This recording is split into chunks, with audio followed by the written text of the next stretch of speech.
Alright, so here we have our first chapter of the textbook, and it's pretty easy reading, usually pretty short sections and so forth. But as you read it, it has lots of these little examples with Python, and so I do want to show you how our Python notebook, Jupyter Notebook, is a little different than how this is. So if once you start your Jupyter Notebook by in your case, certainly on Windows, you go down here somewhere and and click on programs, go find the Anaconda folder, and you click on Jupyter Notebook. I think I did that in the installation video. Now I'm not in a Windows machine at this point, so mine wouldn't look like that. But once you start Jupyter Notebook, it will open in your browser, probably whatever your default browser is. Mine happens to be Firefox, and it'll open up and give you directories somewhere. So this is my top directory, and so probably what you want to do is create a folder somewhere that makes sense. And so now mine's pretty deep down, so here are documents. So if I click on the documents folder, then I go to courses. Okay, and I've got lots of different things under courses for various courses, but there's my Math 2713, and there's Spring 2022, and then there's Python, and I have a chapter 1. So you can organize things how you want, but it might be good to kind of keep things by chapter. And I go there and notice now I actually have some Python notebooks from chapter 1 that I started. I have separate ones, but let's kind of look at that. Now if you have one, then you can just click on it, and so I will, just to show you. And actually I had it up here as well, so I'm going to get rid of that. So I click on that, and now let's go back to the textbook, and you see that just has that prompt, and they typed in 2 plus 2. I assume they hit enter, and they got 4. Whereas this next view, they have the 1, 2, 3, and they call that a scripting view. Well, we sort of have, in a way, both of those things. So this is a cell, and notice I've got 2 lines in there, and the lines are numbered 1 and 2. And over here I have in, so this is input. I think when I hit run, I'll get a number in here, which will give me sort of the order things happened. And so you'll have these cells. But now let's go back to this view here. So you see it's just different tabs within my browser. I can go here, and your layout should look pretty similar no matter what you're running on. New, and I want a new notebook of Python 3. So I'll go here, and notice up here it says it's untitled. What I might call it is, if I wanted to put everything in one place, I could call it like chapter 1 or ch1 or something like that. Well, and actually I'm going to go 01, 01, because we get higher than 9, and so it's kind of nice to have the 2 digits there, so everything goes in order with the C and all that. I'm going to name it, say, Chapter 1. I hit rename, and there it says it's Chapter 1. And if I look back here, I see now that there's a Chapter 1 IPython notebook, IPYNB, IPython notebook. Okay, so I go here, and so I'm reading this, and it says, oh, you know, enter 2 plus 2 and you should get 4. Okay, so I'll click here on the first line of the cell, and I'll do as they did, 2 plus 2. Now, if I hit enter, though, it's going to go to line 2. So it didn't do what theirs did. Now I'm going to backspace to get rid of that line. However,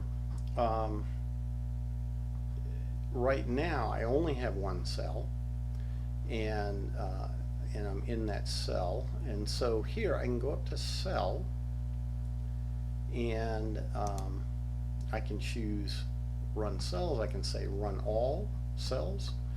The run cells should run the ones that are selected. Now actually I haven't really checked. I guess that's blue, so I think that's selected. Let's see, what's that? That says run cell select below. Now what I think the select below means is it will open up a new cell after I run this cell. And notice this says the same thing, run cells and select below. Okay, so let's try just the run cells, and there we get the output is 4. So we've got the input, and then the output comes out there, just like in the textbook when I said run cells. Okay, so I keep reading. Python prompt, they tell me, in our case we're going to have just the numbers, and then they say, oh, try making your first program.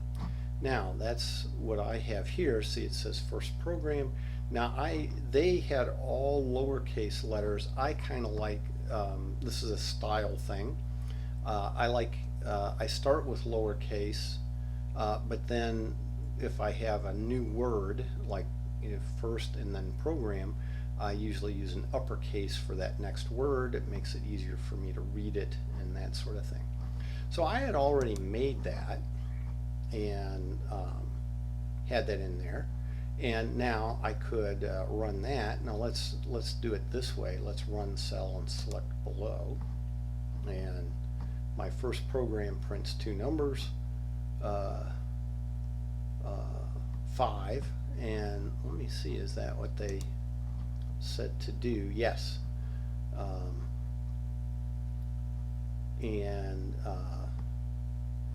Okay, and we got the output they said we would. Okay, but notice this time when I said use this one and it said select below, it ran it, and then it made a new cell. Okay, now let's go back here though, and so suppose I had this, I forgot to make a new cell. I can go insert, and I can insert a cell above or a cell below, so I'm going to insert below. And now I want to put in this program, my first program, I want to say print, my first program adds 2 numbers just like they did, and so now they had a blank line at the top. You can do that. I'm not going to. So print, open parenthesis. Now notice it's doing some nice things. When I did an open parenthesis, it made a closed one. When I did a double quote, it made another double quote, and the cursor's in between. And what was it? My first program prints, and what did that say? Oh, my first program adds 2 numbers. I think I said prints. Yeah. even back here. Did I? Yeah, prints two. I should say adds two numbers. I'm not sure why I use the word prints, because it only does print one number, as it should, because it's adding them. So I'll backspace, adds two numbers. So there's some text that I can write out in one line. I can put a period. I don't remember if they have me put a period or not. I'd have to look back here. Yes, there's a period. Now, they didn't have an uppercase M at the beginning, but I did. And then we have the print 2 plus 3. And again, it made the closing parenthesis for me, so that's nice. And it was 2 plus 3, yep, not 3 plus 2, not that adding matters. And so now notice this cell up here is not selected, this one is. And so I'll say here, run cells and select below. And there we go. And so I've got those first two pieces. Oh, now that's interesting. That says out, and yeah, I'll have to look at that. This one didn't mention an output here, so let's see. So I selected that. I'm going to delete that cell. So edit, delete cells. Now I'm going to just try run cells here. Well, let's try run cells and insert below. Yeah, it still didn't give me an output. I'm not sure what the difference is. I'm going to click up here, and now I'm just going to say run cells. And it still didn't say output. So yeah, I'm not sure why it doesn't say output. It is the output, but I suppose yours may say output. Okay, so I've made it through kind of, hopefully I've read all this stuff, and I'm looking at what they're saying here, and but I'm just kind of trying to help us do it. Now they go through what's a program, and they talk about input and output and math and conditional execution, repetition, and then they mention, believe it or not, that's about it. And yes, that is about it. You need to get data. You need to give output after you've done calculating something. And in the middle between those two things, you are probably going to do some calculations. You may not do calculations, that's okay. You may simply do some conditional sorts of things like sorting data, or branching between yes or no questions, those kinds of things, or repetition. I may have to do something over and over, and again, a computer is a very nice thing for doing simple things over and over and over. But that's about it. That's kind of what all these do. It's just that you can get quite complicated with these 5 basic building blocks. And they mentioned debugging, because yes, it's a complex process. We're going to make errors, and then they go through the various types of errors. So syntax errors, I ask it to do the wrong thing. So for instance, let's see a syntax error. Instead of saying print, I say print, PRNT, and then if I go to run this cell, it tells me I made an error. Name PRNT is not defined. Yeah, oh yeah, needs to be an I. Print.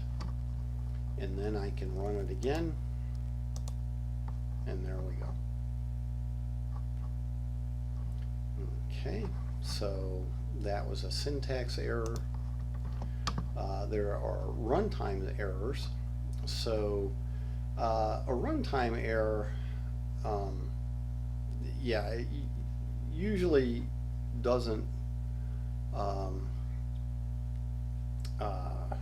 happen real often in real simple programs, but let's say instead of trying to add these two numbers, I tried to divide by 0. So if I said 1 divided by 0, then so run cells, division by 0. Okay, you can't divide by 0. Even the stupid computer knows that. So, you know, there's a runtime error. 2 plus 3, and I run that cell again, and there I've got it fixed. And then semantic errors. This is a case where it runs just fine, but you just made an error, so it doesn't turn out the right answer. So, you know, my first program adds two numbers, and then suppose I do a subtraction and I run it. It ran just fine, but it gave me the wrong answer because I said I was adding two numbers and I subtracted them. So that's a problem. And so I'll fix it, run those cells again.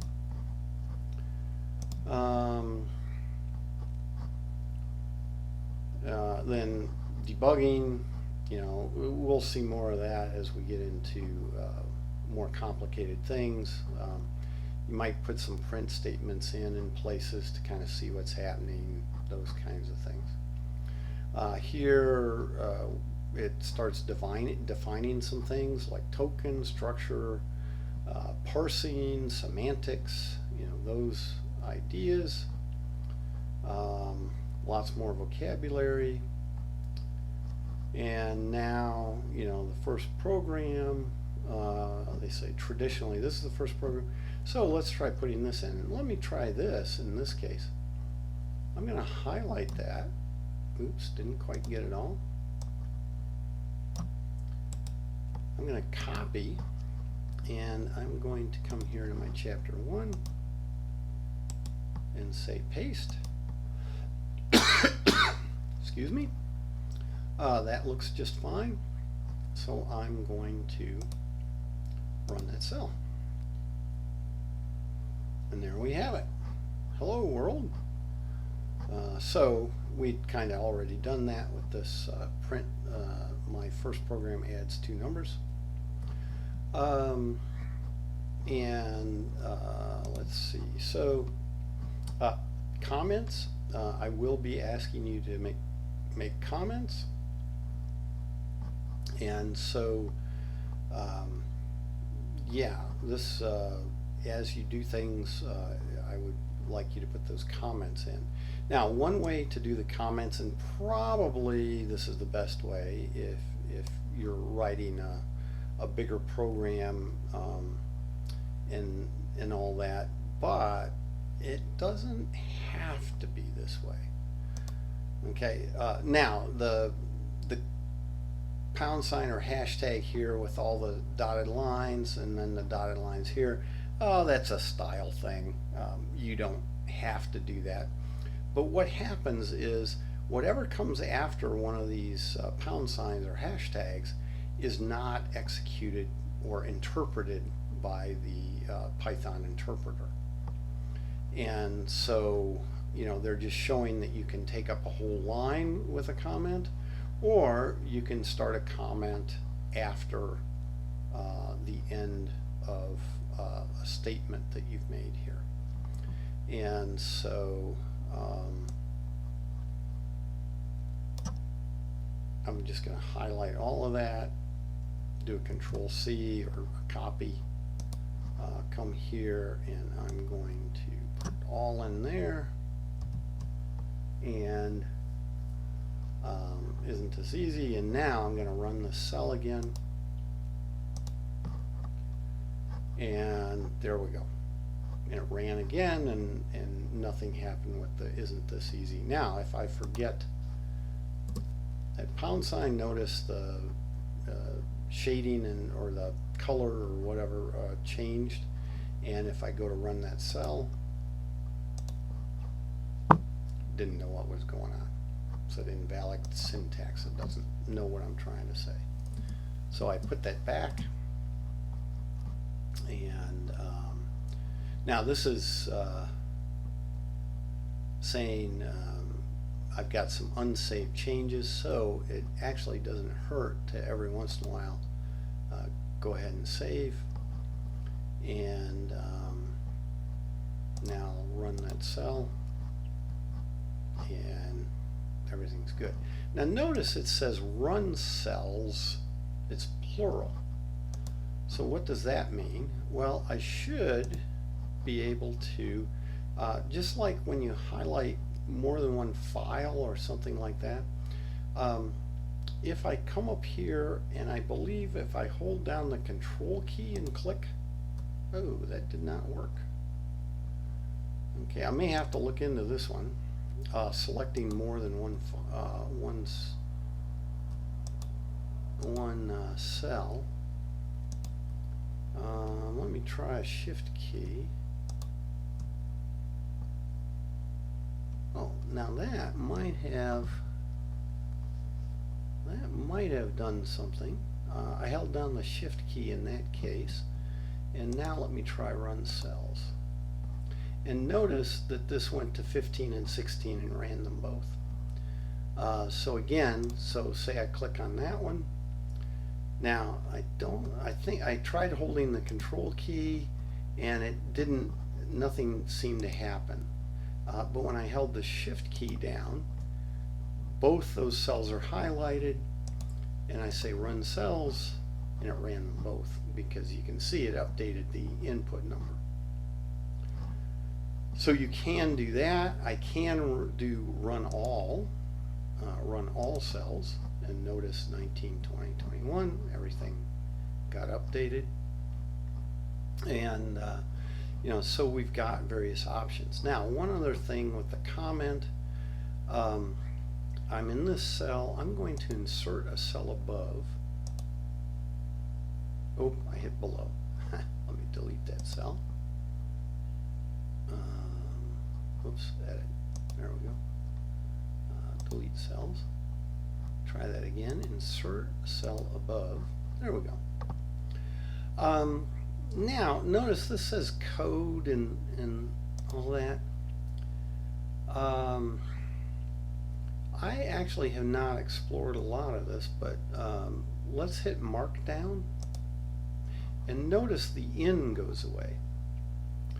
And so, suppose I just wanted to put my comment here. So I'll do a Control C, Control V. Whoa, that was interesting. I did not expect that. Oh, the pound sign or hashtag did that. Well, that's interesting. I have not explored a lot of the prettying up of a notebook. Actually, I tend to simply use one cell, but we'll talk more about that as we look at more complex programs and all that. But in this case, where I'm trying to do these different things but kind of keep them all together, then you know, this idea of the different cells makes a lot of sense, because I don't necessarily want to do these and these at the same time. But so we have this. Now let me get rid of this. So I could do that, so I'm going to do a Control X so I can put it back easily. There's also, I think, under Edit, Undo keys. Yeah, undo, delete cells. Ooh, I don't know if I see an undo copy. Undo cut or delete. So yeah, there may not be, so you may have to be careful about that.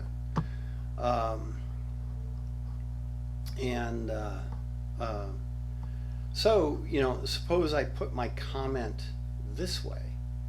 And again, this is, let me click back in here as Markdown.